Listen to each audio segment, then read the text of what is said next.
Hi guys, good afternoon. So kani nga video last month pa ni. So birthday ni sa akong sister-in-law niya. Bisag wa mi kwarta lagi ni abot mi og panglaw so sa South Pam ni. Nakagilibre man lagi mi niya. So okay ra pod kaayo kay libre god.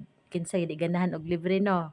Kay og miyog amo ang gasto di man jud mi kalakaw-lakaw kay kini lagi nga apike nya. Unahon na jud nato nang atong estudyante. Kay priority man gyud nato. So ipawahay na jud ng mga laglaag pero kung nay maglibre okay ra kaayo. So kani mani nanin hapon nami anig sugod kay gabi na pud ni mga 7:30. Hapon na nagikan mi kami na alas 5. Nya kini day nga grupo is pamilya ra gyud ni anak sa akong sister-in-law ug yang apo ug masamong ug akong ugangan, akong bana, akong anak ug anak sa pagmangkon sa pagagawan pod nya. Napoy kauban sa akong sister-in-law og trabaho nga mao'y nag-drive namo kay gabi naman ni di naman siya kasalig mo drive kung gabi na.